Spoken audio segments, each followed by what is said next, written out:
Hello everyone, welcome to Magnet Brains. This is Saloni Pandey. So आज के हमारे इस वीडियो में हम डिस्कस करने वाले हैं communities, nations and nation states. Chapter 6 हम पढ़ रहे हैं the challenges of cultural diversity. हमारे प्रीवियस लेक्चर में हमने देखा था कि कम्युनिटी आइडेंटिटी क्या होती है, कम्युनिटी नेशन स्टेट्स में हमारी आइडेंटिटी, सेल्फ आइडेंटिटी क्या होती है, कम्युनिटी आइडेंटिटी क्या होती है and what is the importance of community identity. अब हम जानते हैं communities, nations and nation states, इन तीनों के बीच में क्या रिलेशनशिप होती है, ये हम इस पर्टिकुलर वीडियो में समझने वाले हैं। Okay, at the simplest level, a nation is a sort of large scale community. It is a community of communities. देखिए क्या याद रखना है, नेशन क्या होता है, nation is community of communities.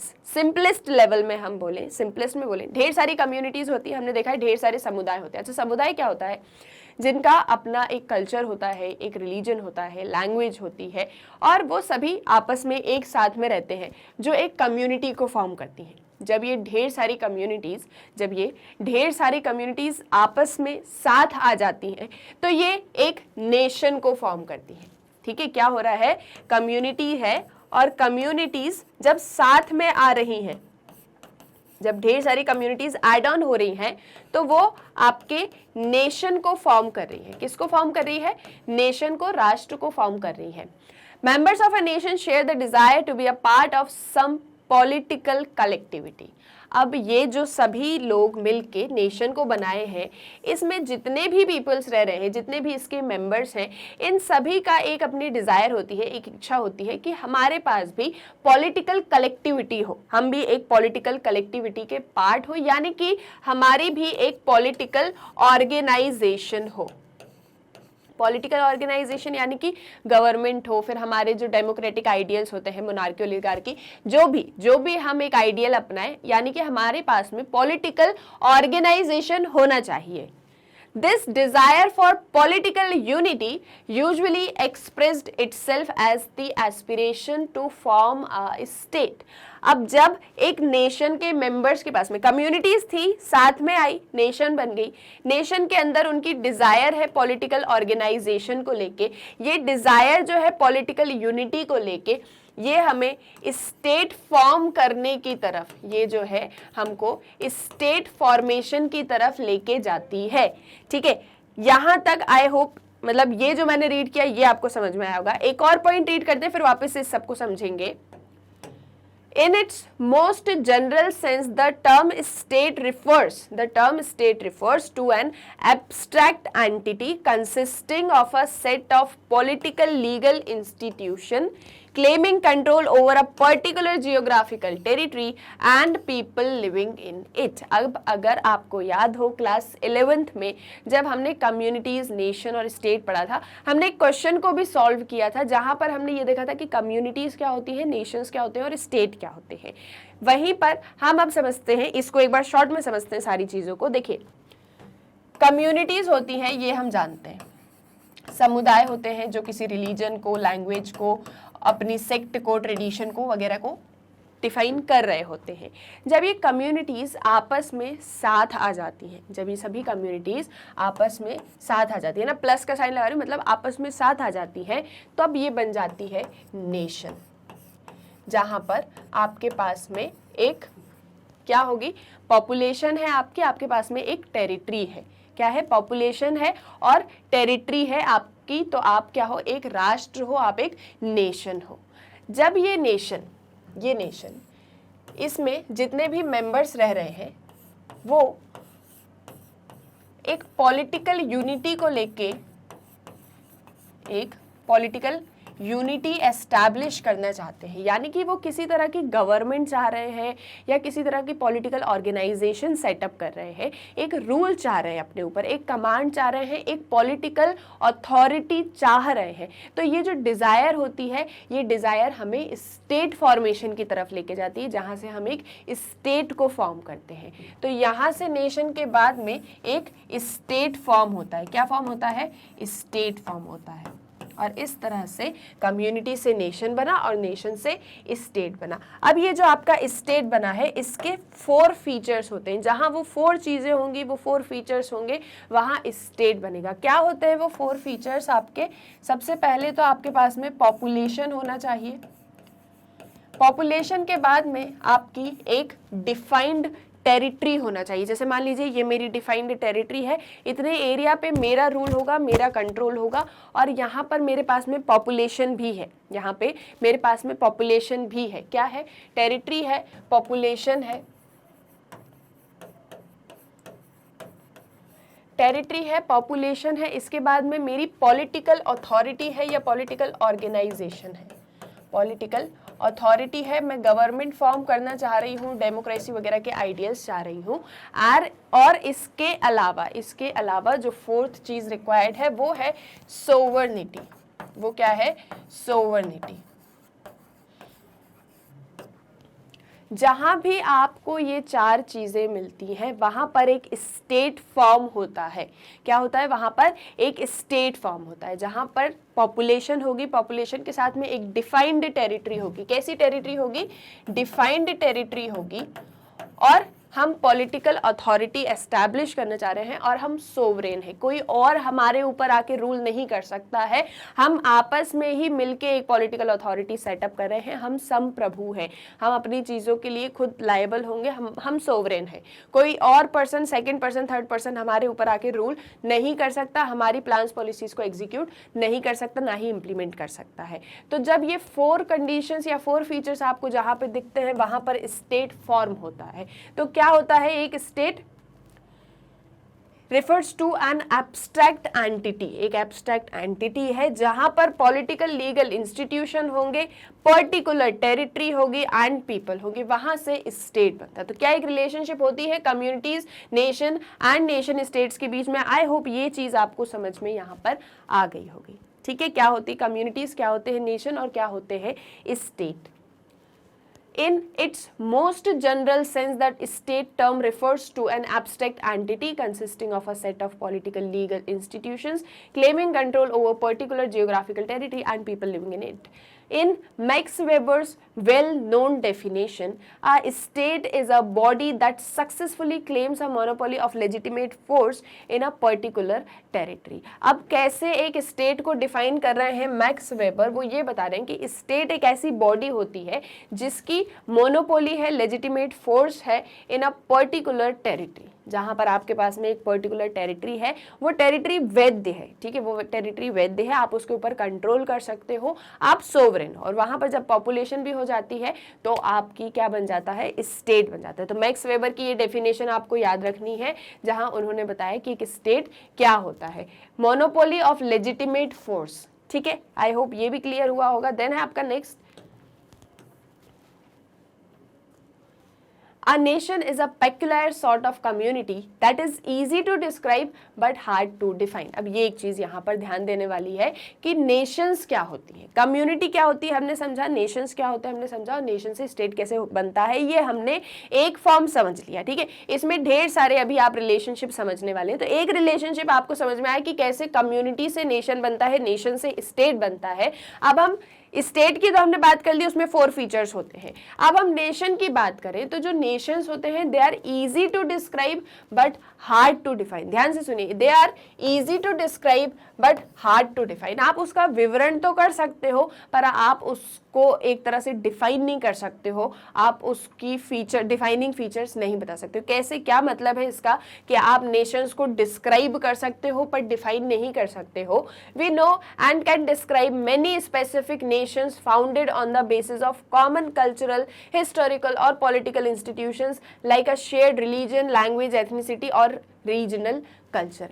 आप nations को इस तरह से डिफाइन कर सकते हो कि वहां पर कौन सा कल्चर है, वहां पर कैसी लैंग्वेज है, किस तरह का रिलीजन शेयर किया जाता है, किस तरह का रीजनल कल्चर है, क्या हिस्ट्री है। आप एक राष्ट्र के बारे में बता सकते हो ना कि इस राष्ट्र में या इस नेशन में ये रिलीजन फॉलो किया जाता है, ये इनका कल्चर है, ये इनकी संस्कृति है, इस तरह की लैंग्वेज ये लोग बोलते हैं। ये आप एक चीज डिस्क्राइब कर सकते हो। आप क्या कर सकते हो, एक नेशन के बारे में आप ये विवरण दे सकते हो, इस चीज को डिस्क्राइब कर सकते हो, but it is hard to come up with any defining features, any characteristics that a nation must possess. लेकिन आप कोई डिफाइनिंग कैरेक्टरिस्टिक या फीचर नहीं बता सकते हो कि इस नेशन का ये एक पर्टिकुलर फीचर है या फिर ये जो नेशंस होते हैं ये ऐसे ही होते हैं। क्या आप पर्टिकुलरली डिफाइन कर सकते हो एक नेशन को कि एक नेशन के क्या कैरेक्टरिस्टिक्स होते हैं, एक नेशन कैसा होता है?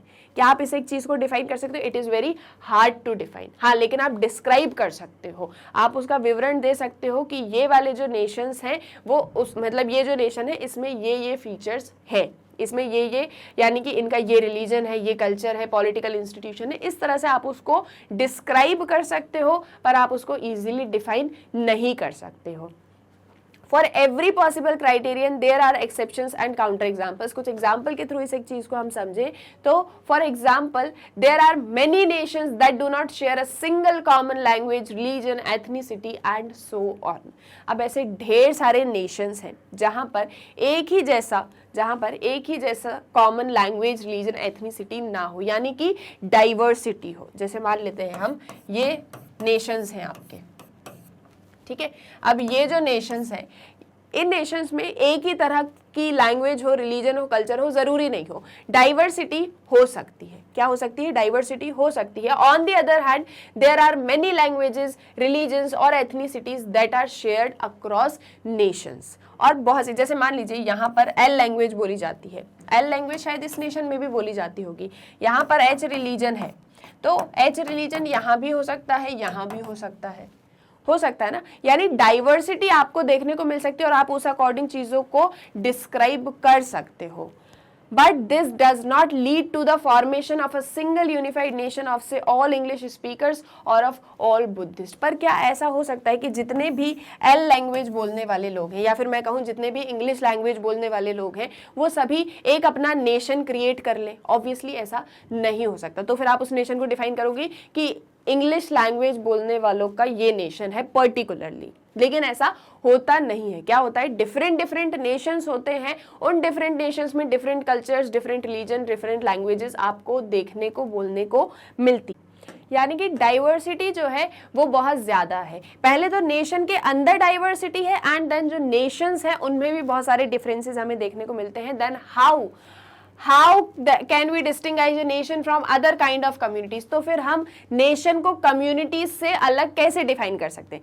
थोड़ा सा चीजें शायद आपको कॉम्प्लिकेटेड लगी, लेकिन ध्यान से समझिए। पहले हमने देखा कम्युनिटी से नेशन बनता है, नेशन से स्टेट बनता है, लेकिन हमने देखा कि एक नेशन के अंदर ढेर सारी डाइवर्सिटी होती है on the basis of communities, culture, religion, language and everything. ठीक है, बहुत सारी डाइवर्सिटी होती। तो फिर आप नेशन और कम्युनिटी को अलग अलग कैसे डिफाइन करोगे?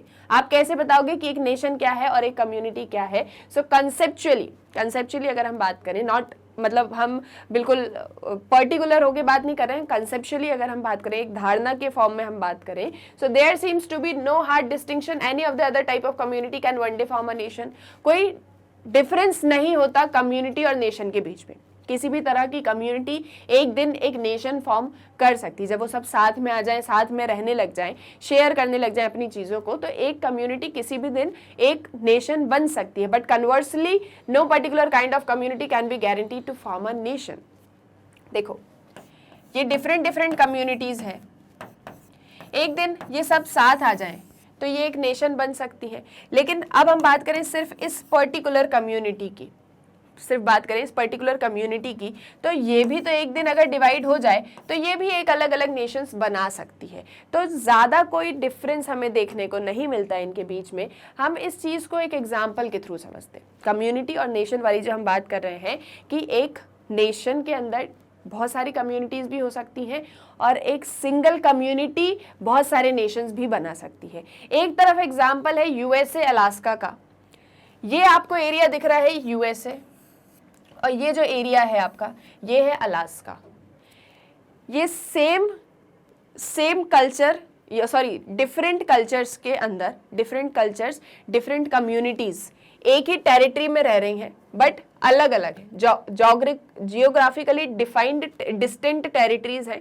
ओके, ये क्या है? Geographically distinct territories. इसी में एक एग्जांपल है आपका इंडिया और पाकिस्तान का। अगर हम एग्जांपल लें 1947 में जब इंडिया डिवाइड होता है तो ये आपका इंडिया है, ठीक है, ये आपका ईस्ट पाकिस्तान है और ये जो आपको पर्पल एरिया दिख रहा है शेडेड, ये आपका वेस्ट पाकिस्तान है और ये आपका ईस्ट पाकिस्तान है। एक ही नेशन है पाकिस्तान, एक ही नेशन है, लेकिन क्योंकि डिस्टिंक्ट टेरिटरीज है तो दो स्टेट नेशन बन गया। ठीक है, देखो इंडिया एक नेशन स्टेट बन गया। 1947 में इंडिया बन जाता है स्टेट नेशन स्टेट, सॉरी ज्यादा कंफ्यूज ना होए। 1947 में इंडिया बन जाता है नेशन स्टेट, पूरा एक नेशन है, उसके अंदर ढेर सारे स्टेट्स हैं। 1947 में पाकिस्तान भी नेशन स्टेट बनता है, पाकिस्तान भी नेशन स्टेट बनता है, लेकिन दो डिफरेंट जियोग्राफिकल टेरिटरीज है, डिस्टेंट टेरिटरीज है। एक इधर पे वेस्ट पाकिस्तान है, एक यहाँ पर ईस्ट पाकिस्तान है। ठीक है, दो ये क्या हो गए, दो स्टेट नेशन बन गए। दो क्या बन गए, स्टेट नेशन बन गए, टू स्टेट नेशन बन गए। एक यहाँ पे वेस्ट में हो गया, एक यहाँ पे ईस्ट में हो गया। 1971 में जो वॉर होता है तब ये जो ईस्ट पाकिस्तान है ये बांग्लादेश बन जाता है और ये पूरा पाकिस्तान हो जाता है। तो ये अब क्या हो गया, ये 1, 2 और ये 3 नेशन स्टेट बन गए। ये क्या है कि डिस्टेंट टेरिटरीज में नेशन स्टेट्स है। ठीक है, यहाँ पर जो कल्चर्स है, यहाँ पे जैसे पाकिस्तान और बांग्लादेश अलग अलग हो जाते हैं, यहाँ पे अपनी कम्युनिटीज़ हैं। ये जो कम्युनिटीज़ हैं ये एक ही नेशन बनाई है, इन कम्युनिटीज़ ने मिलके, डिफरेंट कम्युनिटीज़ ने मिलके एक नेशन बनाया है। पाकिस्तान की हम बात करें बिफोर 1971, जो हम ईस्ट पाकिस्तान और वेस्ट पाकिस्तान की बात कर रहे हैं, तो डिफरेंट कम्युनिटीज़ ने मिलके एक नेशन बनाया है, लेकिन ये अभी अलग अलग है।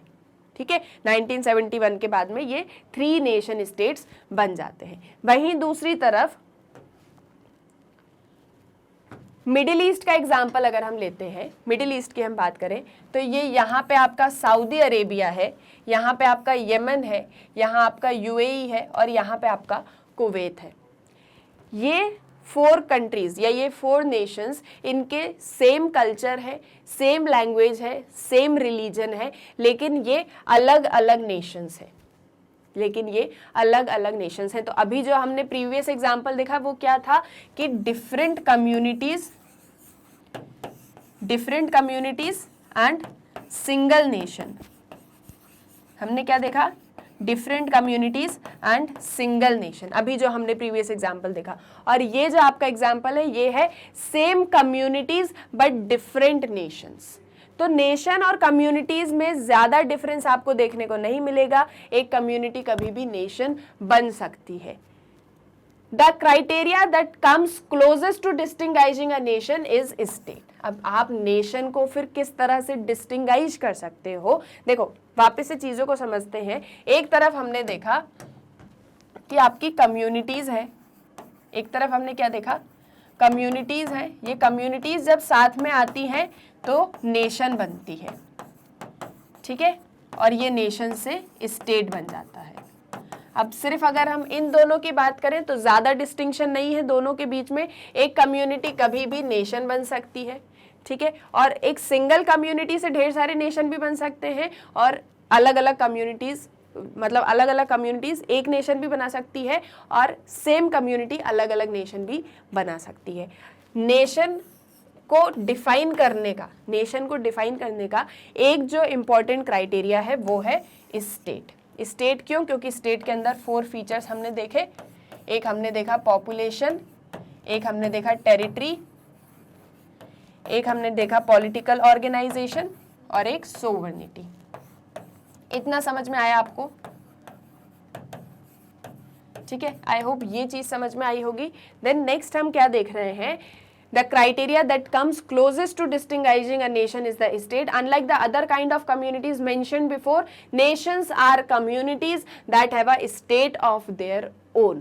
अब nations वो communities भी होती हैं जिनका अपना state हो। इसे भी हम example से समझेंगे। That is why the two are joined with a hyphen to form nation state. Generally speaking, in recent times has been one-to-one bond between nation and state. अगर हम आज की बात करें, आपको कम्युनिटी समझ में आया, नेशन समझ में आया, स्टेट समझ में आया। आज की हम बात करें, आज कॉन्सेप्ट चलता है 1 नेशन 1 स्टेट का। या फिर वन स्टेट और वन नेशन का। आज के समय का जो कॉन्सेप्ट है वो है वन नेशन वन स्टेट या वन स्टेट वन नेशन, यानी कि एक स्टेट पूरे नेशन को रिप्रेजेंट करे या फिर जो नेशन है वो स्टेट्स को रिप्रेजेंट करे। ठीक है, एक जो पॉलिटिकल अथॉरिटी है वो पूरे नेशन को रिप्रेजेंट करे। आज का ये कॉन्सेप्ट है, this is a new development. It was not true in the past, पर पहले ऐसा नहीं होता था कि एक सिंगल स्टेट एक पूरे नेशन को रिप्रेजेंट कर रहा है। पहले ऐसा नहीं होता था कि एक सिंगल स्टेट पूरे नेशन को रिप्रेजेंट करे या फिर हर एक नेशन का अपना एक स्टेट होगा। आज के समय का कॉन्सेप्ट है कि एक नेशन का एक स्टेट हो, लेकिन पहले ऐसा कॉन्सेप्ट नहीं था। क्या कॉन्सेप्ट था पहले के समय में?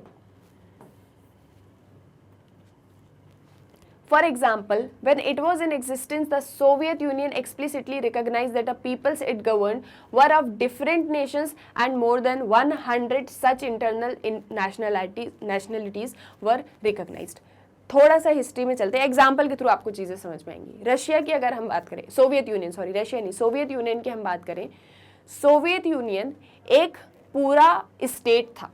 सोवियत यूनियन जो था वो एक पूरा स्टेट था, लेकिन उसके अंदर ढेर सारे नेशंस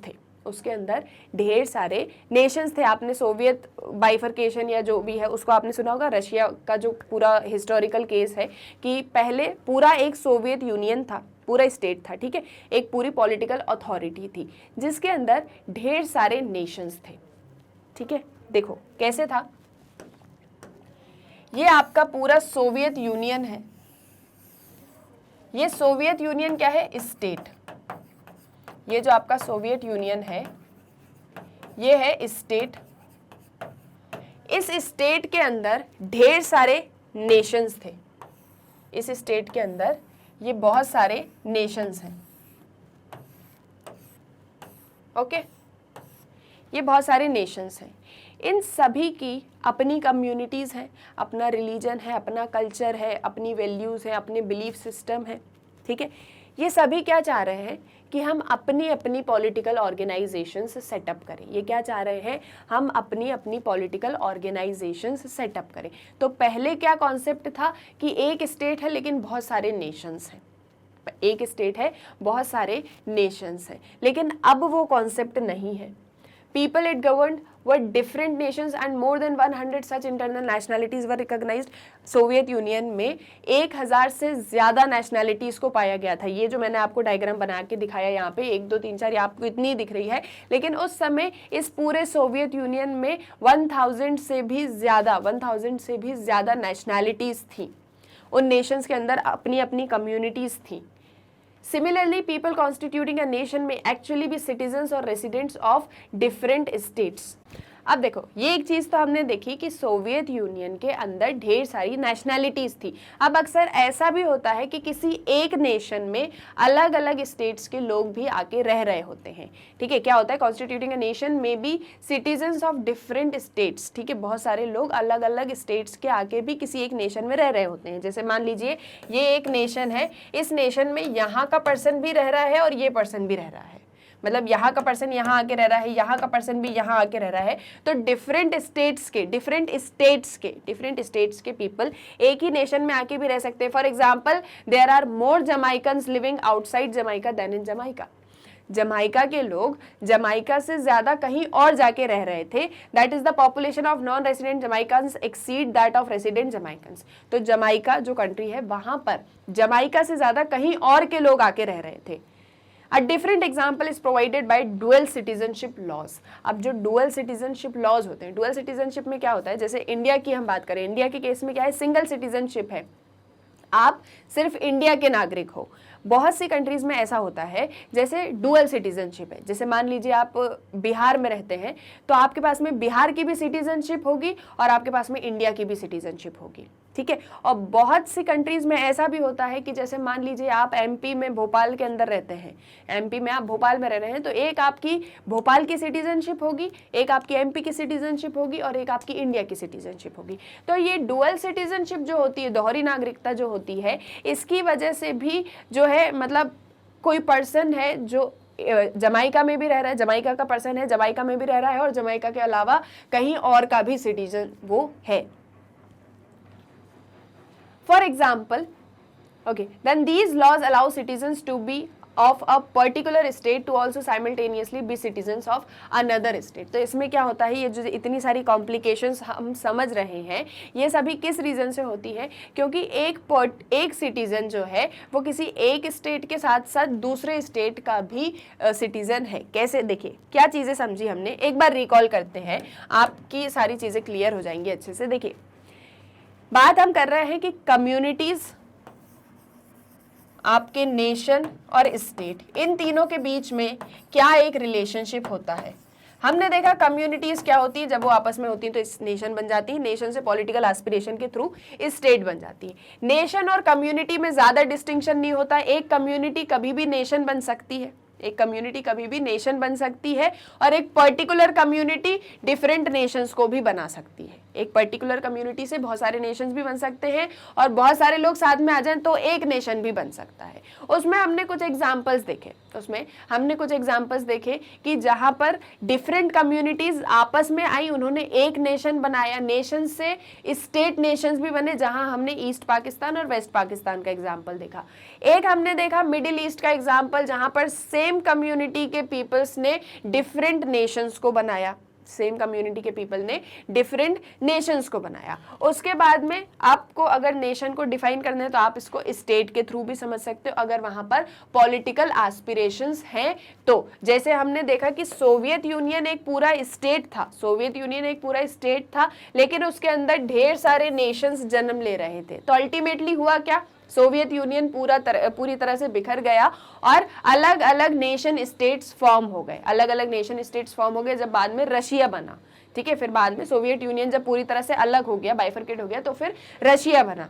ठीक है, तो इस तरह से नेशन स्टेट को आप डिफाइन कर सकते हो, जहां स्टेट के अंदर ढेर सारे नेशंस पनप रहे हो, तो जिसकी वजह से बहुत सारे नेशन स्टेट्स अल्टीमेटली बाद में बने। एक और चीज जो यहाँ पर होती है नेशन स्टेट्स के रिलेशनशिप में, वो ये है कि अक्सर डिफरेंट स्टेट्स के पीपल आके एक ही नेशन में रह रहे होते हैं, इसमें हमने जमाइका का एग्जांपल देखा, डुअल सिटीजनशिप वाला हमने एग्जांपल यहाँ पर देखा कि यदि मान लीजिए ये ए, बी और सी, ये तीन नेशंस हैं, अब कोई एक पर्सन है, आई पर्सन है, उनकी यहाँ पर भी सिटीजनशिप है और उनकी यहाँ पर भी सिटीजनशिप है, तो ऐसे केसेस में भी कॉम्प्लिकेशंस जो है वो अराइज होती है। ठीक है, आई होप यहाँ तक जो चीजें थी, यहाँ तक जो सारे एग्जांपल्स थे वो आपको समझ में आए होंगे। देन है आपका okay, then in short, today it is hard to define a nation in any way other than to say that it is a community that has succeeded in acquiring a state of its own। अब हम आज की बात करें, अब तक हमने देखा कि नेशंस, कम्युनिटीज, स्टेट्स कैसे फॉर्म होते हैं, क्या क्या रिलेशनशिप्स कहीं ना कहीं तीनों के बीच में आ जाती है, लेकिन अब हम प्रेजेंट टाइम्स में आ जाएं तो आज के समय में ये एक चीज कहना कि कम्युनिटीज से नेशन बन रही है, देन नेशंस की पॉलिटिकल एस्पिरेशंस है इसलिए स्टेट बना है, ये शायद सही नहीं होगा। Just as would-be or aspiring nationalities are now more and more likely to work towards forming a state, existing states are also finding it more and more necessary to claim that they represent a nation।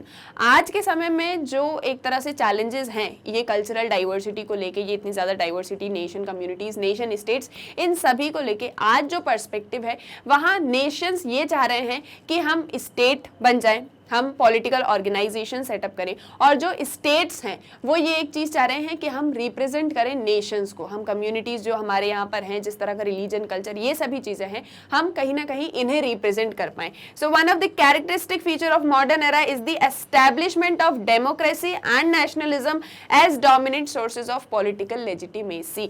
आज political legitimacy या राजनीतिक वैधता या state setup करने के पीछे जो main force work कर रही है वो कहीं ना कहीं डेमोक्रेसी है और नेशनलिज्म है।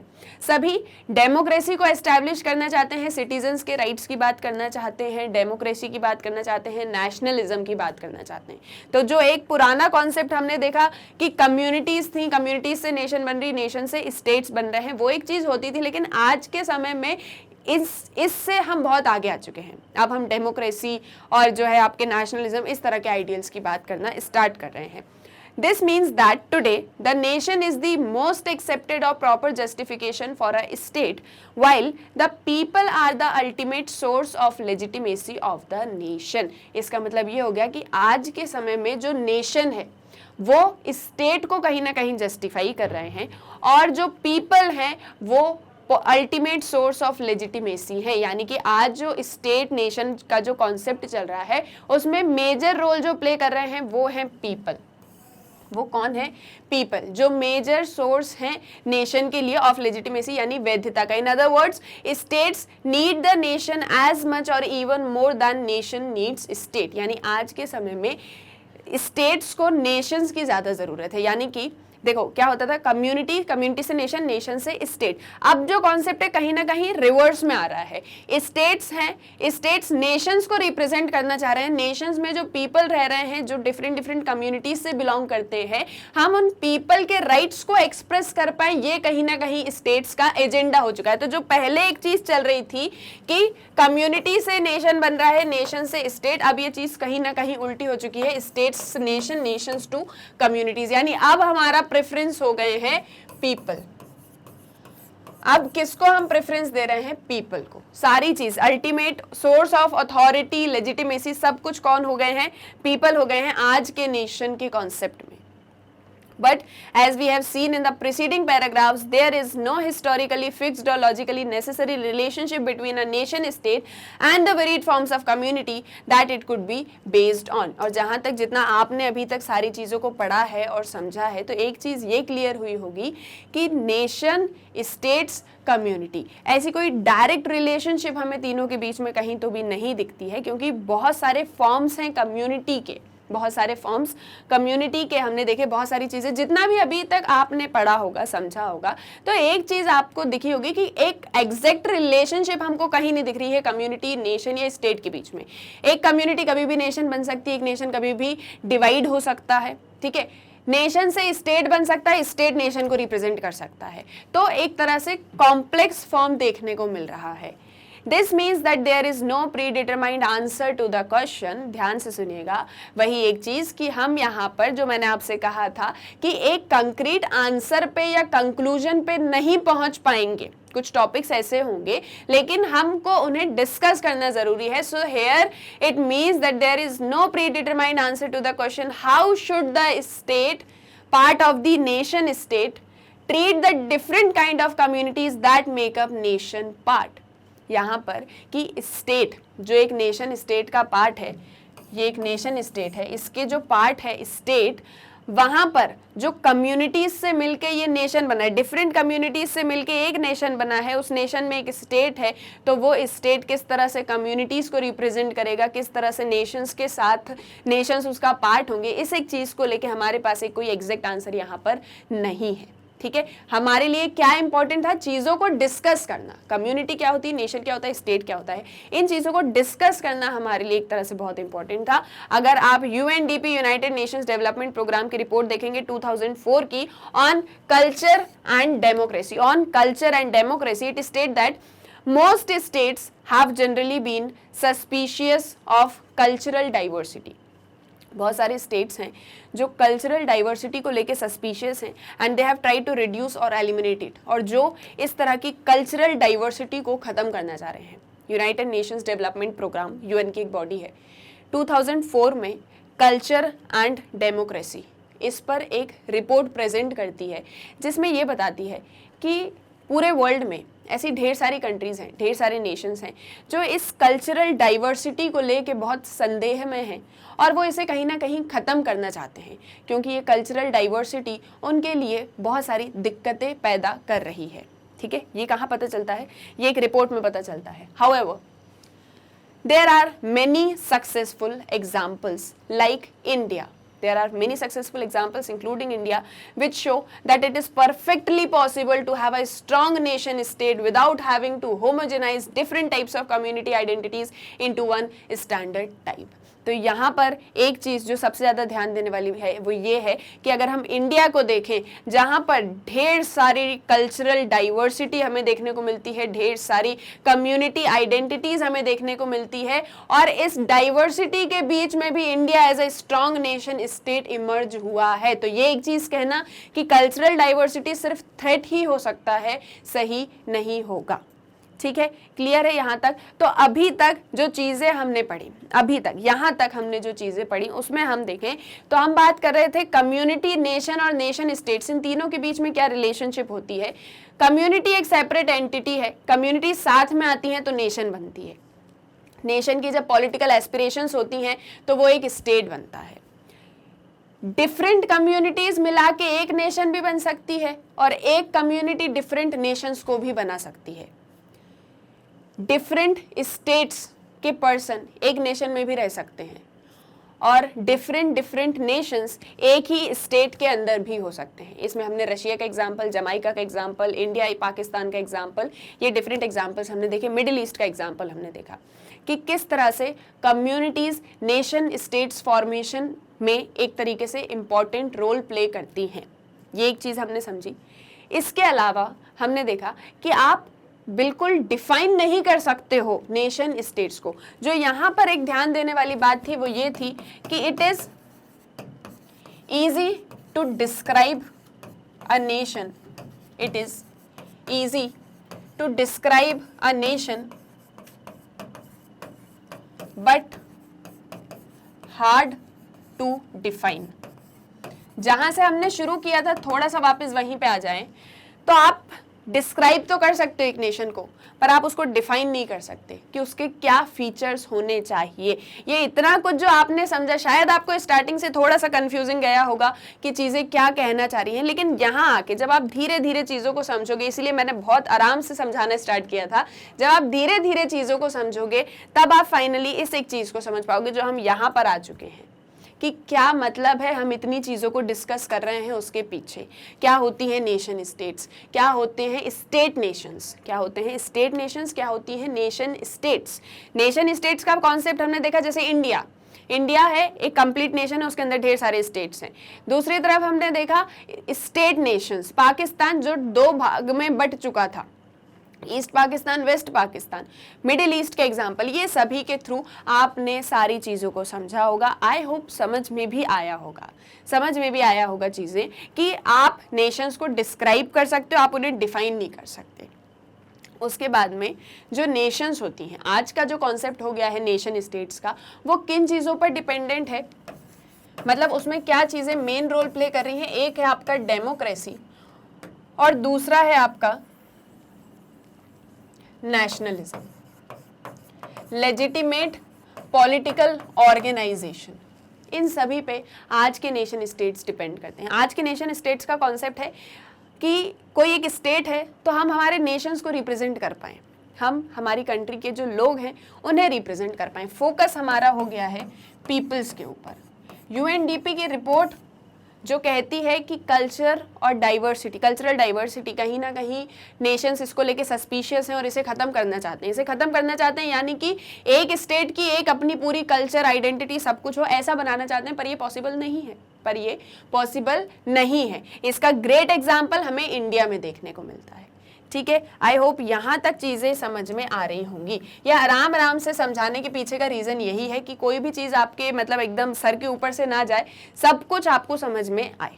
ठीक है, यहाँ तक क्लियर है। देन देखते हैं आपकी जो यूएनडीपी की 2004 वाली रिपोर्ट है, जहाँ पर हम कल्चर एंड डेमोक्रेसी की बात कर रहे थे, उस रिपोर्ट को हम थोड़ा सा एनालाइज करें, उसके फीचर्स की हम बात करें। So threatened by community identities, state tried to eliminate cultural diversity. हमने क्या चीज़ देखी थी कि यूएनडीपी की रिपोर्ट ये बताती है कल्चरल डाइवर्सिटी की वजह से स्टेट्स में कन्फ्लिक्ट जैसी सिचुएशंस अराइज हो सकती हैं फ्यूचर में। इसीलिए जो स्टेट्स हैं वो इस कल्चरल डाइवर्सिटी को एक तरह से खत्म करना चाह रहे हैं। ठीक है, ये एक चीज हमने पढ़ी थी यूएनडीपी की रिपोर्ट में।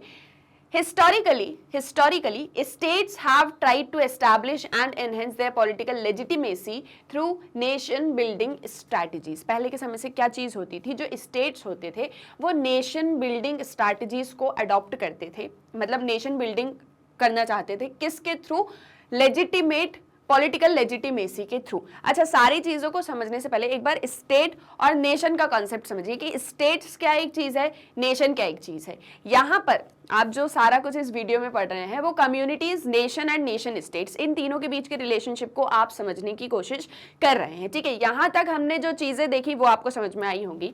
नेशन स्टेट्स की हम बात करें तो देखिए स्टेट्स क्या होती हैं, territory with its own institutions and population, वो टेरिटरीज जहां पर अपनी खुद की पॉपुलेशन हो, अपने इंस्टीट्यूशन से। इसके हमने 4 कैरेक्टरिस्टिक्स देखे थे, territory, population, sovereignty and political organisation. ये 4 कैरेक्टरिस्टिक्स होते हैं स्टेट के। नेशन क्या है, large group of people who inhabit a specific territory and are connected by history, culture etcetera. यानी कि बहुत सारा एक बहुत बड़ा ग्रुप है, पीपल्स का एक बहुत बड़ा ग्रुप है जो साथ में रह रहे हैं एक टेरिटरी पे, साथ में रह रहे हैं एक स्पेसिफिक टेरिटरी पे, और ये सभी आपस में एक दूसरे से किस तरह से कनेक्टेड है, उनके कल्चर के थ्रू, उनके हिस्ट्री के थ्रू, कुछ कॉमनैलिटीज हैं, लैंग्वेज है, रिलीजन है, जिसके थ्रू वो सभी आपस में एक है। ये क्या है, नेशन है। और ये नेशन स्टेट बनना चाहता है जब वो नेशन स्टेट्स वाला फॉर्मेशन होता है। ये सब आपने समझ लिया था। यूएनडीपी की रिपोर्ट में वही चीज बताई जाती कि स्टेट्स जो है वो नेशन बिल्डिंग की तरफ आगे बढ़ रही है। नेशन बिल्डिंग में हम किस पर फोकस कर रहे हैं, हम फोकस करते हैं पीपल्स के ऊपर। जैसे लोगों से बनके समाज बनता है, लोगों से मिलके समाज बनता है, वैसे ही पीपल्स से मिलके नेशंस फॉर्म होते हैं। जैसे हम इंडिया की बात करें तो इंडिया एग्जिस्ट करता है एक पर्टिकुलर टेरिटरी पे, उसकी अपनी एक पॉपुलेशन है।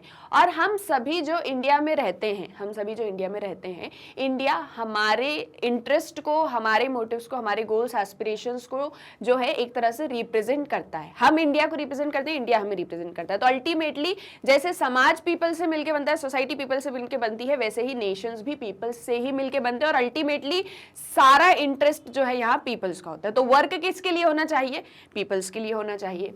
दे sought to secure the loyalty and obedience of their citizens through policies of assimilation and integration। अब इस एक चीज को इंश्योर करने के लिए, जैसे हम किसी एक नेशन का एग्जाम्पल लेते हैं, एक नेशन है, ठीक है, जैसे सपोज एक नेशन है, उस नेशन में बहुत सारे लोग रहते हैं। अब वहां पर जो गवर्नमेंट है, जिसे हम स्टेट बोल रहे हैं, ठीक है, ये पूरा नेशन है, वहां पर पॉलिटिकल ऑर्गेनाइजेशन है जिसे हम स्टेट बोल रहे हैं या गवर्नमेंट है, वो क्या करना चाहती है, वो इन सभी लोगों के, जितने भी लोग उस नेशन में रह रहे हैं, हम उन सभी के एक तरह, उन सभी को विश्वास में लेना चाहते हैं। हम उन सभी लोगों को विश्वास में लेना चाहते हैं। जैसे मान लेते हैं ये जो है आपकी एक पूरी नेशन है,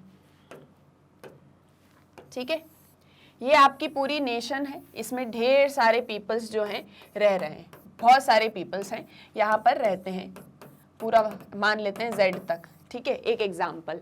ये एक नेशन है और यहाँ पर जो गवर्नमेंट है, यहाँ पर जो गवर्नमेंट है जिसे हम स्टेट भी बोल रहे हैं, ये स्टेट क्या चाहता है कि मेरे यहाँ पर जितने भी सिटीजन्स हैं, मैं उन सभी का विश्वास जीतूं। जब मैं उन सभी का विश्वास जीतूंगा, वो सभी मेरे लिए भी लॉयल रहेंगे। जब वो सभी मेरे लिए भी लॉयल रहेंगे और मैं उनका विश्वास जीतूंगा, तो मेरा ये जो नेशन है ये हमेशा चलता रहेगा, ये हमेशा, ये कभी भी कोलैप्स नहीं होगा, ये हमेशा जो है चलता रहेगा, सस्टेन करेगा। और इसके लिए वो एसिमिलेशन और इंटीग्रेशन की पॉलिसीज को अडॉप्ट करते थे। एसिमिलेशन मतलब आत्मसात करना, किसी चीज को अपने अंदर धारण करना या किसी चीज के साथ में मिक्सअप होना, ठीक है। एसिमिलेशन, इंटीग्रेशन कहीं ना कहीं सिनोनिमसली ही यूज किए जाते हैं ये वर्ड्स, ठीक है, सिनोनिमसली यानी एक ही मतलब दिखाते हैं, लेकिन दोनों में थोड़ा सा डिफरेंस है जो हम आगे डील करने वाले हैं, ठीक है। यहाँ पर एसिमिलेशन माने क्या है कि चीजों के साथ में मिलना, आत्मसातकरण करना, और इंटीग्रेशन भी मिक्सअप होना चीजों के साथ में, ठीक है। इन दोनों के क्या मीनिंग है यहाँ पर, ये एक बहुत इंपॉर्टेंट डिबेट भी है, टॉपिक भी है, इसे आपको समझना जरूरी है, इसे हम आगे समझ रहे हैं, ठीक है। Attaining these objectives was not easy, लेकिन assimilation और integration easy नहीं था, especially in context of cultural diversity। अब मान लीजिए हम जिस नेशन की बात कर रहे हैं, यहाँ पर बहुत सारी डाइवर्सिटी है। यहाँ पे जस्ट सपोज 4 रिलीजन्स हैं, जस्ट सपोज यहाँ पे 4 रिलीजन्स हैं, और यहाँ पे करीब बहुत सारी लैंग्वेजेस भी बोली जाती हैं। जैसे हम मान लेते हैं, हम लैंग्वेज को ब्लैक कलर से रिप्रेजेंट करते हैं, यहाँ पे बहुत सारी लैंग्वेजेस भी जो हैं बोली जाती हैं, 1 2 3 4 और ये आपकी 5 मान लेते हैं। इतनी लैंग्वेजेस यहाँ पे बोली जाती हैं, रिलीजन्स हैं, लैंग्वेजेस हैं, डिफरेंट कल्चर्स हैं, और भी बहुत सारी कल्चरल डाइवर्सिटी है इस नेशन के अंदर। Where citizens, in addition to their identification with their country, might also feel a strong sense of identity with their community, ethnic, religious, linguistic and so on. अब यहाँ पर स्टेट क्या एक चीज करना चाह रही है? स्टेट चाह रही है कि मैं एक बहुत ही स्ट्रॉन्ग नेशन बिल्ड करूं। स्टेट क्या चाहती है? मैं एक बहुत स्ट्रॉन्ग नेशन बिल्ड करूं, लेकिन और इस नेशन बिल्डिंग के लिए वो इंटीग्रेशन और एसिमिलेशन चाहती कि सब आपस में एक दूसरे से आत्मसातकरण करके इंटीग्रेट करके इंटरेक्ट करके साथ में रहें, ठीक है। लेकिन इस नेशन में बहुत ज़्यादा कल्चरल डाइवर्सिटी है। अब जैसे मान लीजिए मैं भी इसी नेशन का पार्ट हूँ, मैं भी इसी नेशन में रहती हूँ, तो मैं पहले तो अपने कल्चर को लेके बहुत ज़्यादा पॉजिटिव हूँ, प्रोटेक्टिव हूँ, उसको मैं बहुत मैं उसमें बहुत ज़्यादा बिलीव करती हूँ, अपने कल्चरल वैल्यूज़ में, अपने कल्चर को लेके, अपने रिलीजन को, अपने लैंग्वेज को लेके। और दूसरी तरफ मैं अपनी नेशन को लेके भी बहुत ज़्यादा पैट्रियोटिक हूँ। तो यहाँ पर क्या हो गया? दो चीज़ें हो गई कि एक मैं अपने कल्चर को लेके बहुत ज़्यादा एक तरह से उसको बहुत ज़्यादा मानती हूँ, और दूसरी तरफ मैं अपने नेशन को लेके भी बहुत ज़्यादा पैट्रियट हूँ। अब यहाँ पर क्या चीज़ें आ गई हैं कि एक तरफ आइडेंटिफिकेशन कंट्री के साथ में है और दूसरी तरफ आइडेंटिफिकेशन कम्युनिटी के साथ में है। एक तरफ आइडेंटिफिकेशन जो है वो कंट्री के साथ में है मेरा, और दूसरी तरफ मेरा आइडेंटिफिकेशन मेरी कम्युनिटी के साथ में। तो इस एक चीज़ को लेके, इस एक चीज़ की वजह से एक स्ट्रॉन्ग नेशन बिल्ड करना ईजी नहीं था। क्यों? क्योंकि कल्चरल डाइवर्सिटी है। क्यों है? क्योंकि कल्चरल डाइवर्सिटी हमें देखने को मिलती है। Most states feared that recognition of such difference would lead to social fragmentation and prevent creation of harmonious society. अब ऐसा ही बहुत सारे स्टेट्स थे। तो स्टेट्स किस चीज़ को लेके चिंता में थे कि जब ये कल्चरल डाइवर्सिटी है एक तरफ और एक तरफ कंट्री वाली आइडेंटिटी है, तो इन दोनों की वजह से, क्योंकि ढेर सारे कल्चर्स हैं, हम क्या चाह रहे हैं? स्ट्रॉन्ग नेशन बने। स्ट्रॉन्ग नेशन कब बनेगा? जब सब एक जैसे होंगे, एक बराबर होंगे। ऐसा कौन सोच रहा है? ऐसा स्टेट सोच रहे हैं। लेकिन नेशंस के अंदर क्योंकि कल्चरल डाइवर्सिटी है और सभी ऐसा बोलते हैं ना, भिन्न भिन्न प्रकार के लोग रह रहे हैं, तो उनका आप आत्मसातकरण कैसे करोगे? उन्हें आप किस तरह से एसिमिलेट करोगे? क्योंकि वो चीज़ एक बहुत इजी वर्क नहीं है एसिमिलेट करना। और दूसरी तरफ ये कल्चरल डाइवर्सिटी जो है, ये जो कल्चरल डाइवर्सिटी है, ये जो डिफरेंसेस हैं, इसकी वजह से सोसाइटी फ्रेगमेंटेड हो सकती है। यानी कि सोसाइटी में एक तरह से दरारें आ सकती हैं, सोसाइटी डिवाइड हो सकती है। क्या हो सकती है? सोसाइटी डिवाइड हो सकती है और एक हार्मोनियस सोसाइटी नहीं बन पाएगी जहां सब एक समान हो। क्यों? क्योंकि कल्चरल डाइवर्सिटी है, तो सब एक जैसे नहीं हो सकते ना, सभी एक तरह से नहीं हो सकते। डिफरेंट कम्युनिटीज हैं, डिफरेंट कल्चर्स हैं। In short, such identity politics was considered a threat to state unity. और जब हम इस तरह की आइडेंटिटी पॉलिटिक्स की बात करते हैं तो एक स्टेट की यूनिटी के लिए ये बहुत बड़ा खतरा होता है। जैसे कि अब हम बोलते हैं ना, हमने क्लास का एग्जाम्पल लिया था कि आपकी क्लास है, मान लीजिए आपकी क्लास है, A, B, C, D sections में डिवाइडेड है, ठीक है। अब आप इस पूरी क्लास को एक साथ में ले आए और आप ऐसा सोचें, ठीक है। एक एग्जाम्पल यहाँ ले लेते हैं। ये जो है आपकी क्लास है, ये पहले A, B, C, D में डिवाइडेड थी। पहले ये जो क्लास थी ये 4 सेक्शंस में डिवाइडेड थी, तो सब कुछ अच्छे से चल रहा था। अब क्या किया? इन चारों सेक्शंस को आपस में जोड़ दिया, चारों सेक्शंस को आपस में कर दिया, और ये सभी सेक्शन के जो स्टूडेंट्स हैं वो अपने अपने सेक्शन को लेके बहुत ज़्यादा एक तरह से बोलें कि बहुत भावनाएं हैं उनके अंदर कि हम हमारे सेक्शन के लोगों को नहीं छोड़ सकते, हमारा सेक्शन सुप्रीम है, हम जो है सबसे हमको हमारे कल्चर को रिप्रेजेंट करना है, हमारी लैंग्वेज, हमारा रिलीजन, हमारी एथनिक आइडेंटिटी। ये सभी सेक्शन के पीपल अपनी अपनी चीज़ों को जो है सेव करके एक तरह से बोले प्रोटेक्ट करके रखना चाहते हैं। अब टीचर क्या चाह रही है कि चारों आपस में मिल जाएं और सिर्फ क्लास को रिप्रेजेंट करें, लेकिन जो स्टूडेंट्स हैं वो सेक्शन को भी रिप्रेजेंट कर रहे हैं और क्लास को भी रिप्रेजेंट कर रहे हैं। तो यानी कि जो स्टूडेंट्स हैं वो दो तरफ हैं, है ना, दो तरफ हैं, एक अपने सेक्शन को लेके हैं, एक अपनी क्लास को लेके हैं।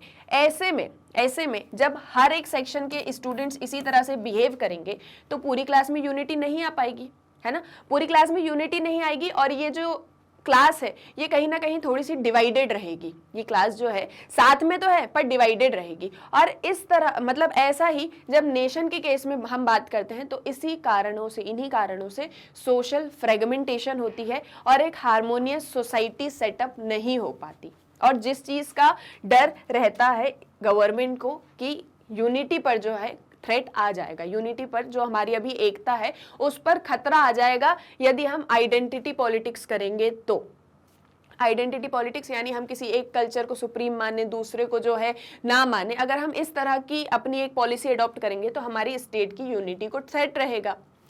In addition, accommodating these differences is politically challenging, so many states have resorted to either suppressing these diverse identities or ignoring them on the political domain. अब इसी एक डर की वजह से, क्योंकि हम इतने सारे डिफरेंसेस को अकोमोडेट नहीं कर सकते थे, हम इस तरह के सभी डिफरेंसेस को मतलब एक तरह से हम सभी पर ध्यान नहीं दे सकते थे, तो क्या चीज़ करना स्टार्ट किया स्टेट्स ने, क्या एक चीज़ करना अडॉप्ट करी स्टेट्स ने, या तो उन्होंने इन डाइवर्स आइडेंटिटीज़ को सप्रेस कर दिया कि ये जो इतनी ज़्यादा डाइवर्सिटी है उसको पूरी तरह से सप्रेस कर दिया, ख़त्म कर दिया और एक अपनी आइडेंटिटी फॉर्म कर ली। ठीक है, जहां जैसे बोलते हैं ना कि मेजॉरिटी जहां रही, जैसे हम सेक्शंस की बात कर रहे हैं, मान लेते हैं ए सेक्शन की मेजॉरिटी ज्यादा थी, ए सेक्शन की मेजॉरिटी ज्यादा थी तो ए सेक्शन को ही सुप्रीम मान लिया और बाकी इन सबको नीचे दबा दिया इन द सेंस कि इनकी आवाज को दबा दिया, इनको नहीं ऊपर उठने दिया और ए सेक्शन को हमने सुप्रीम मान लिया, या तो फिर हमने इग्नोर कर दिया बाकी अदर पॉलिटिकल डोमेन को, या तो हम डायरेक्टली आपको एकदम से साइडलाइन कर रहे हैं या फिर हम आपको इग्नोर ही कर रहे हैं। जब हम आपको इग्नोर करेंगे तो ऑब्वियसली आपका यहाँ पर किसी भी तरह का रिप्रेजेंटेशन स्टेट में रहेगा ही नहीं और हमारी एक आइडेंटिटी बन जाएगी और फिर वो सालों तक वैसी ही चलती रहेगी। तो ये एक प्रैक्टिस जो है स्टेट्स ने स्टार्ट कर दी थी कल्चरल डाइवर्सिटी की वजह से। पॉलिसीज ऑफ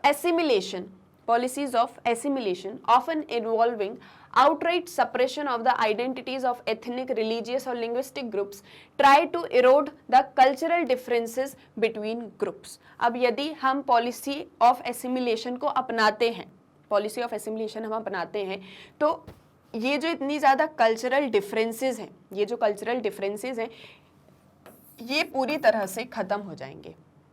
हम एसिमिलेशन अपनाते हैं कि सभी जो है आपस में मिक्सअप हो जाएं, तो फिर कल्चरल डिफरेंसेस बचेंगे ही नहीं, सब कुछ खत्म, क्योंकि एक ही आइडेंटिटी बन जाएगी। Policies of integration seek to assert a single national identity, वही जो आपकी इंटीग्रेशन की पॉलिसी है, जो मैं आपसे कह रही थी कि हम दोनों वर्ड्स को सिनोनिमसली यूज करते हैं लेकिन यहाँ दोनों के बीच में डिफरेंस है। तो एसिमिलेशन का मतलब क्या है कि सभी आपस में मिल जाएं। एसिमिलेशन का मतलब क्या है, सभी आपस में मिल जाएं और एक ही आइडेंटिटी हो सभी की। आपको अपने अपने कल्चरल डिफरेंसेस को भूलना होगा। यहाँ हम एक एग्जांपल देख सकते हैं सऊदी अरेबिया का, जहाँ पर उनका अपना एक ही कल्चर है, आपके बीच में कितने भी डिफरेंसेस हो। जैसे मान लीजिए ये एक नेशन है, यहाँ पे जितने भी पीपल्स रहेंगे वो किसी भी रिलीजन के हों, मतलब कितनी भी कल्चरल डिफरेंसेस हों, लेकिन इस कंट्री में या इस स्टेट का जो एक अपनी आइडेंटिटी है, इस कंट्री की जो अपनी आइडेंटिटी है, आपको उसे ही अपने अंदर धारण करना पड़ेगा। सऊदी अरेबिया में जैसे शरिया लॉ चल रहा है, तो यदि आप वहां जाके रहते हो, अब आप किसी भी रिलीजन से हो, किसी भी लैंग्वेज से हो, आपको उस एक चीज को अपनाना होगा, उस एक चीज को आपको अपने अंदर ढालना होगा। ठीक है, ये क्या है, ये एसिमिलेशन की पॉलिसी है। और इस पॉलिसी से क्या होता है, जो कल्चरल डिफरेंसेस हैं वो पूरी तरह से खत्म हो जाते हैं। वहीं दूसरी तरफ इंटीग्रेशन की अगर हम बात करें, इंटीग्रेशन क्या कहती है, single national identity by attempting to eliminate ethno national and cultural differences from the public and political arena while allowing them in private domain. यहां आप एग्जाम्पल देख सकते हैं चाइना का।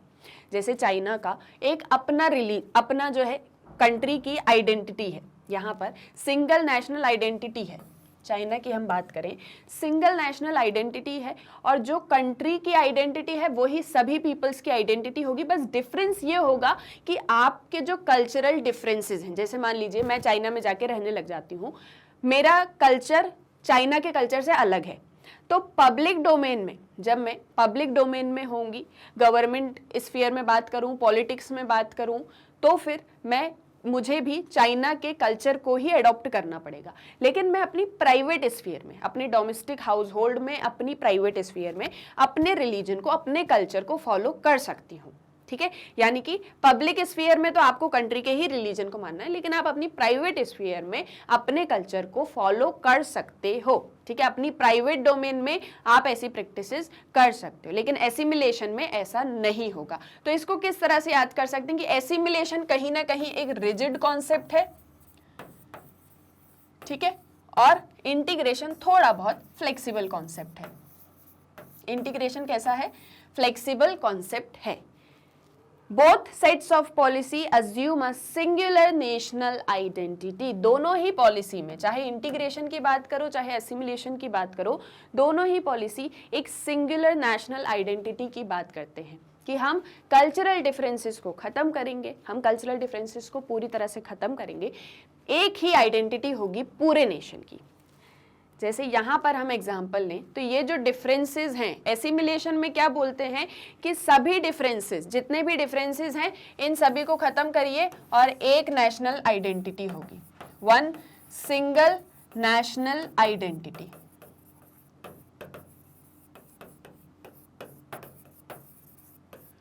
इंटीग्रेशन में भी यही चीज बोलते हैं कि एक सिंगल नेशनल आइडेंटिटी होगी, लेकिन आप अपने प्राइवेट डोमेन में, प्राइवेट स्फीयर में अपनी कल्चर को, अपने रिलीजन को या अपनी लैंग्वेज को प्रैक्टिस कर सकते हो। कहाँ पर? Private domain. बस इतना सा डिफरेंस है एसिमिलेशन और इंटीग्रेशन के बीच में, अदरवाइज दोनों ही जो है वो सिंगल नेशनल आइडेंटिटी को प्रेफर करते हैं। ठीक है, और ये हम क्या एक चीज पढ़ रहे हैं जो यूएनडीपी की 2004 की रिपोर्ट थी। ठीक है, यूएनडीपी की 2004 वाली रिपोर्ट को हम आगे जो है समझ रहे हैं कि किस तरह से नेशंस ने कल्चरल डाइवर्सिटी से डर के इस तरह की पॉलिसीज को अडॉप्ट करना स्टार्ट कर दिया था। Assimilation and integrationist strategies try to establish singular national identities through various interventions। अब किस तरह से ये सिंगल नेशनल आइडेंटिटी बनाई जाती है उसके कुछ यहाँ पर पॉइंट्स आपको दिए हैं, जैसे कि centralizing all power to forums where the dominant group constitutes a majority and eliminating the autonomy of local or minority groups। सबसे अच्छा एग्जाम्पल यहाँ पर हम समझ रहे हैं। अब एक चीज आप लोग ध्यान से सुनिए कि हम एग्जाम्पल ले रहे हैं, ये ऐसा रियल में ना ही हो रहा है ना ही होने वाला है, हम इंडिया का एक एग्जाम्पल यहाँ पर लेने वाले हैं। ठीक है, तो आप कहीं भी ये नहीं बोलेंगे कमेंट में आके कि मैम आप इस तरह की एक स्ट्रैटेजी बता रही हैं, कोई ये स्ट्रैटेजी नहीं है, ये जस्ट एक छोटा सा एग्जाम्पल है, क्योंकि इससे आपको चीजें ज्यादा अच्छे से समझ आएंगी। वो ये है कि मान लेते हैं इंडिया की बात कर रहे हैं, ठीक है, अब इंडिया में तो बहुत ज़्यादा कल्चरल डाइवर्सिटी है, हम यहाँ पर सिर्फ एक पॉइंट को ले रहे हैं, रिलीजन को, क्योंकि आप इस एग्जाम्पल को अच्छे से समझ पाएंगे इसलिए हम यही एग्जाम्पल ले रहे हैं। हमारे यहाँ पर हिंदू जो है वो मेजॉरिटी में है, अप्रॉक्सीमेटली 80% है, मुस्लिम्स अप्रॉक्स 14% है अप्रॉक्सीमेटली। ठीक है, देन आपके क्रिश्चियंस हैं, आपके सिख हैं, बुद्धिज्म है, और भी ऐसे ढेर सारे रिलीजन्स जो है हमारे यहाँ पे पाए जाते हैं। इनकी जो है पॉपुलेशन थोड़ी कम ज़्यादा है, 1.7 1 या 0.6 कुछ इस तरह से पॉपुलेशन है। अब यहाँ पर आपको मेजॉरिटी किसकी दिख रही है? ऑब्वियसली हिंदूज की मेजॉरिटी यहाँ पर हमको देखने को मिल रही है। तो नेशन क्या करेगा? नेशन इन सभी को सप्रेस कर देगा, इन सभी को सप्रेस कर देगा और इसे ही अपनी डोमिनेंट आइडेंटिटी बना लेगा। यानी कि अब जो है इंडिया जो है वो हिंदू पीपल को ही रिप्रेजेंट करता है और उसकी आइडेंटिटी हिंदू से ही मिलके बनती है। ठीक है, और बाकी जो सभी माइनॉरिटी में थे इन्हें सप्रेस कर दिया या फिर इन्हें इग्नोर कर दिया। ये क्या हो गया? ये एसिमिलेशन हो गया। और इंटीग्रेशन क्या है कि हिंदू आइडेंटिटी तो हमने बनाई है और आप सभी का यहाँ पर किसी भी तरह का रिप्रेजेंटेशन नहीं होगा, बस हाँ आप अपने रिलीजन को अपने पब्लिक स्फीयर में फॉलो कर सकते हो। जैसे मान लीजिए आप मुस्लिम हैं, आपको नमाज पढ़नी है तो आप अपने घर में पढ़ सकते हो। ठीक है, ये सिर्फ एग्जाम्पल है, कोई भी पर्सनली इस चीज़ों को नहीं लेगा, क्योंकि ठीक है, तो ये क्या होगी? असिमिलेशन और इंटीग्रेशन की पॉलिसी होगी। अब यहाँ पर इस पॉलिसी को कैसे एग्जीक्यूट करती हैं नेशंस? जैसे कि इंडिया का ये एग्जाम्पल बिल्कुल भी नहीं है, ये जस्ट आपको समझाने के लिए एग्जाम्पल यहाँ पर लिया गया है। ये चीज़ मैंने आपको पहले ही बोल दी थी कि ये चैप्टर में कुछ ऐसे टॉपिक्स आने वाले हैं, कुछ ऐसे टॉपिक्स आएंगे जिन्हें डिस्कस करना बहुत ज़रूरी है। ठीक है, तो वही चीज़ को याद रखिएगा। क्या बोल रहे हैं, किस तरह से फॉलो कर सकते हैं पॉलिसी को, centralising all powers where the dominant group constitutes majority. State की जितने भी पावरफुल है, मतलब जितने भी पावरफुल डोमेन्स हैं, स्टेट की जितने भी पावरफुल फोरम्स हैं, पावरफुल डोमेन्स हैं, वो सभी हमने डोमिनेंट ग्रुप को दे दिए। ठीक है, जितनी भी पावर थी, जैसे यहां पर हम एग्जांपल ले रहे हैं, तो जितने भी पावरफुल चीजें हैं वो सब हमने इन पीपल के हाथों में दे दी। ठीक है, जैसे मान लीजिए पुलिस है, एक तरह से एक एग्जांपल लें, पुलिस है, तो पुलिस हमने सिर्फ और सिर्फ हिंदू पीपल के हाथों में ही पुलिस की पावर है, यानी पुलिस में जितने भी लोग भर्ती होंगे वो सिर्फ हिंदू पीपल से ही होंगे। जुडिशरी की बात करें, पार्लियामेंट की बात करें, एग्जीक्यूटिव की बात करें, तो वो सभी यहीं से आएंगे, वो सभी जो है वो इसी एक रिलीजन से बिलोंग करेंगे। तो अल्टीमेटली क्या हुआ, माइनॉरिटी ग्रुप्स जो थे या ऑटोनॉमी जो थी लोकल पीपल की, उसको हमने खत्म कर दिया। ऐसा बाकी अदर स्टेट्स में भी यही चीज पॉलिसी अडॉप्ट की गई थी। ठीक है, ये चीज हो चुकी है, अभी इंडिया पर हम आने वाले हैं प्रेजेंट सर्कमस्टांसेस में। Imposing a unified legal and judicial system based on dominant groups traditions and abolishing alternative systems used by other groups. हमारे यहाँ पर जिस भी तरीके से जुडिशरी होगी, लॉ होगा, वो सारा कुछ कानून जो बनाए जाएंगे वो सभी डोमिनेंट ग्रुप के ट्रेडिशन के अकॉर्डिंग ही होंगे। जिस तरह से डोमिनेंट ग्रुप के ट्रेडिशंस हैं, कस्टम्स हैं, उसी अकॉर्डिंग चलेंगे और बाकी अदर ग्रुप्स के खत्म कर देंगे जो माइनॉरिटी में आते हैं। Adopting the dominant group's language as the only official national language and making its use mandatory in all public institutions। जो मेजॉरिटी या डोमिनेंट ग्रुप की लैंग्वेज है, जैसे हिंदूज की हम बात करें तो हमने क्या किया, हिंदी लैंग्वेज को नेशनल लैंग्वेज बना दिया। हमने क्या किया, हिंदी लैंग्वेज को नेशनल लैंग्वेज बना दिया और बाकी अदर्स जितने भी माइनॉरिटी या ग्रुप्स हैं उन्हें भी कहा कि आपको इसी लैंग्वेज को बोलना है, और बाकी जितनी भी लोकल लैंग्वेजेस थी वो सबको हमने सप्रेस कर दिया और अब यही लैंग्वेज सिर्फ और सिर्फ यूज होगी। किसी और कंट्री की बात करें जहां इंग्लिश भी रह रहे हैं, फ्रेंच भी रह रहे हैं, रशियन भी रह रहे हैं, तो वहां पर क्या किया, इंग्लिश स्पीकर्स की पॉपुलेशन अगर ज्यादा है तो इंग्लिश स्पीकिंग नेशन हमने बना दिया, मतलब इंग्लिश हमारी नेशनल लैंग्वेज हो गई। ठीक है, adopting the dominant groups language, ये भी हो गया। Then promotion of the dominant groups language and culture through national institutions including state control media and educational institutions. Education में भी, मीडिया में भी उसी लैंग्वेज का प्रसार प्रचार कर रहे हैं और दूसरी लैंग्वेज को यूज नहीं कर रहे हैं। Adoption of state symbols celebrating the dominant group's history, heroes and culture। अब क्या एक चीज करा कि जो डोमिनेंट ग्रुप है, जैसे हमने अभी हिंदूज की बात करी, वो डोमिनेंट ग्रुप है तो उनके जो भी उनका इतिहास रहा होगा, उनके जो भी इतिहास में हीरो रहे होंगे, एक तरह से जो उनका कल्चर है, हम सिर्फ उन्हीं चीज़ों को प्रमोट कर रहे हैं, हम उन्हीं के फेस्टिवल्स मना रहे हैं, उन्हीं की सेरेमनीज को मना रहे हैं, बाकी सभी के जो है ख़त्म कर दिए हैं। उनके लिए जो जिस तरह से जैसे नेशनल हॉलीडेज़ हैं तो वो सिर्फ उसी डोमिनेंट ग्रुप के नेशनल हॉलीडेज़ हम दे रहे हैं, बाकी अदर ग्रुप्स के लिए हम किसी भी तरह का कोई वर्क नहीं कर रहे हैं।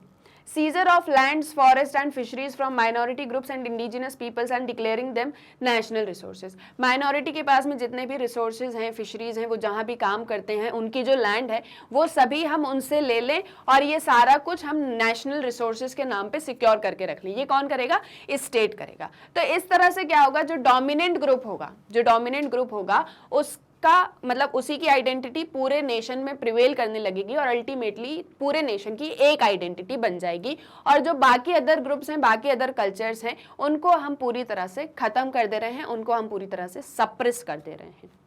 ठीक है, क्लियर हुआ यहाँ तक। ये चीज़ इंडिया में बिल्कुल भी नहीं हुई है, ये पहले बाकी अदर स्टेट्स की हम बात कर रहे हैं कि बाकी अदर स्टेट्स ने इस तरह से किया, और ये जो मैंने आपके लिए एग्जाम्पल लिया था ये आपको एक्सप्लेन करने के लिए था, ऐसा बिल्कुल भी नहीं होना चाहिए। I don't agree with this. ठीक है, यहाँ तक क्लियर है। सो एसिमिलेशनिस्ट एंड इंटीग्रेशनिस्ट ये पॉलिसीज क्या कहती हैं?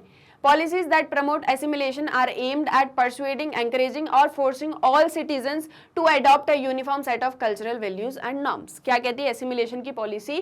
कि जो है सारा कुछ आप जो भी नॉर्म्स हैं, बिलीव्स हैं, वैल्यूज हैं, सब कुछ हैं, वो सिर्फ और सिर्फ एक सिंगल आइडेंटिटी जो नेशन की है उसी के आपको अडॉप्ट करने हैं। एसिमिलेशन की पॉलिसी ये करती है, वहाँ आपको फोर्स भी किया जाता है, एंकरेज भी किया जाता है कि आप उसे ही अडॉप्ट करो।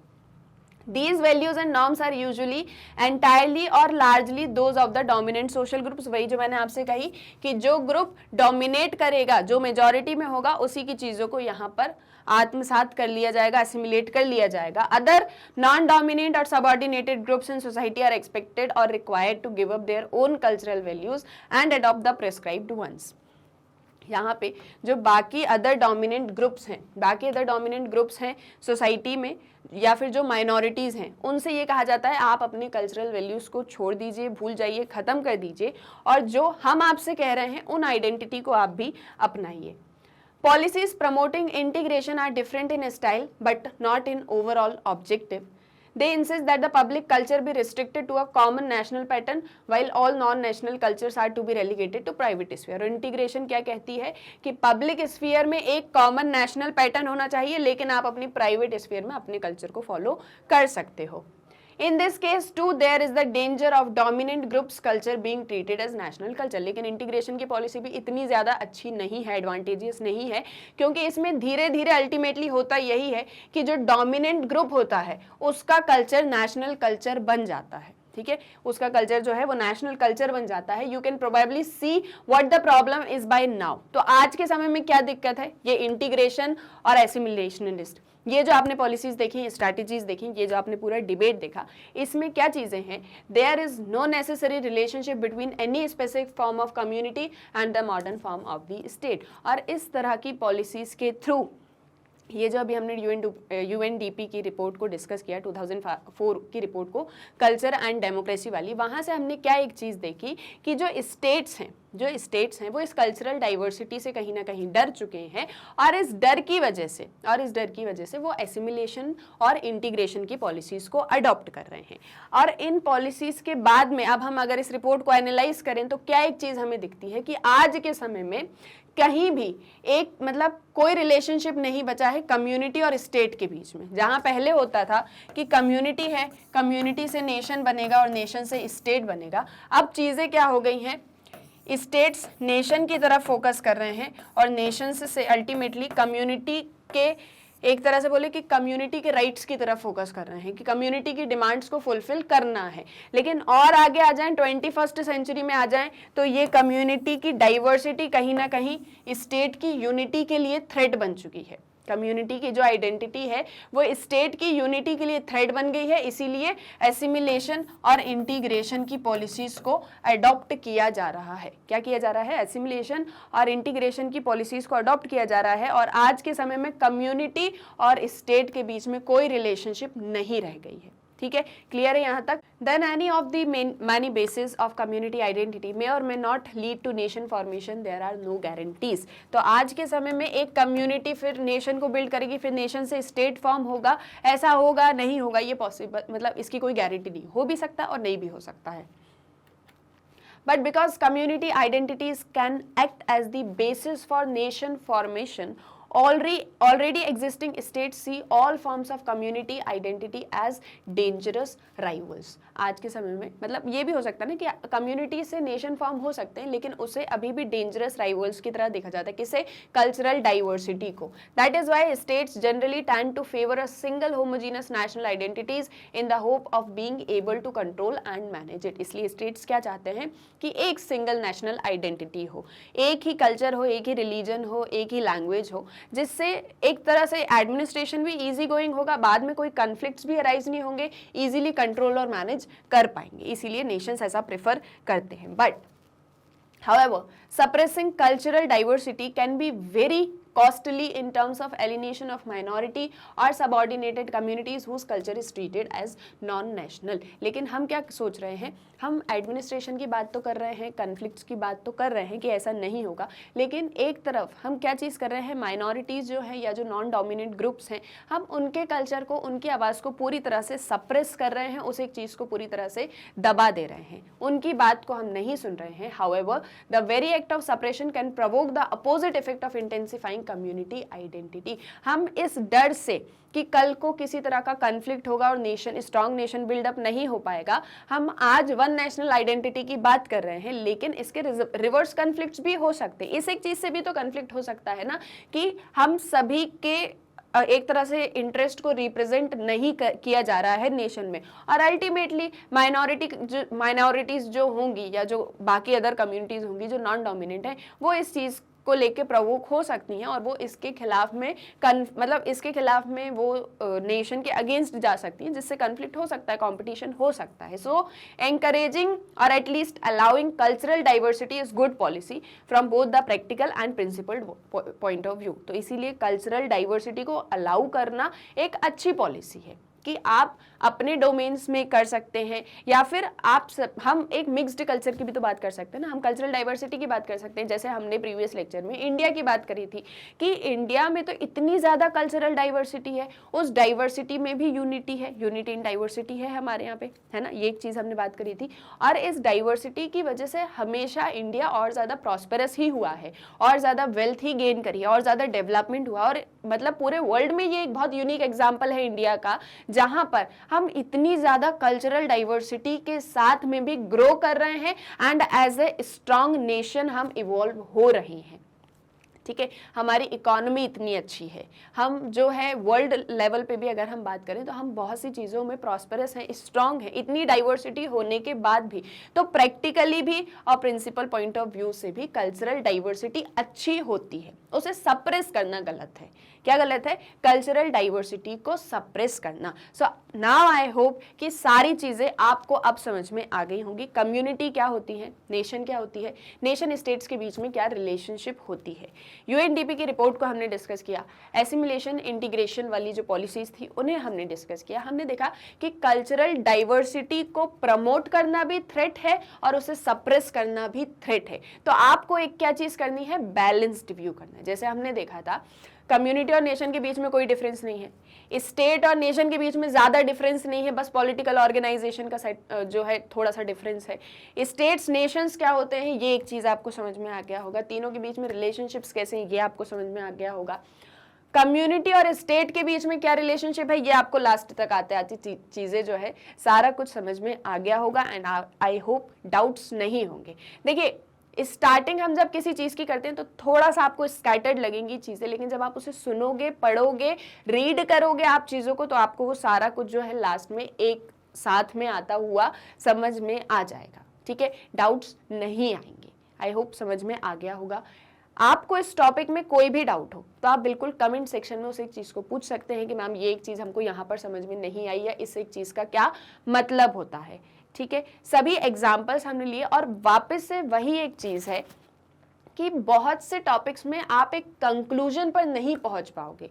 क्या आप कह सकते हो कि कल्चरल डाइवर्सिटी बहुत अच्छी है या बहुत बुरी है? आप इसको हाँ या ना में जवाब कर सकते हो? ऑब्वियसली आप नहीं कर सकते हो, लेकिन डिस्कस करना ज़रूरी है।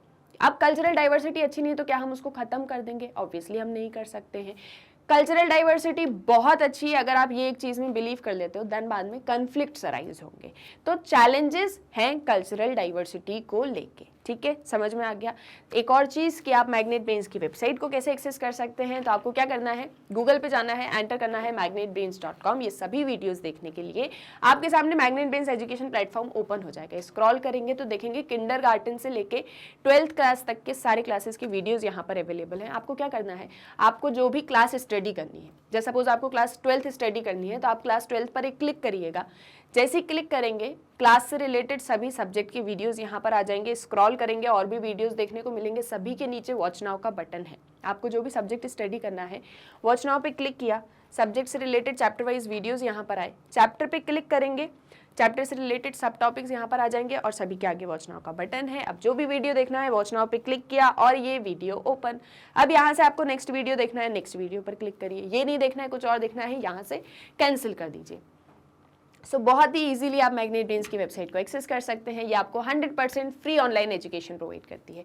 सो मिलेंगे हमारे नेक्स्ट वीडियो लेक्चर में। आप इस वीडियो को लाइक करिएगा, शेयर करिएगा एंड चैनल को सब्सक्राइब करना मत भूलिएगा। Thank you.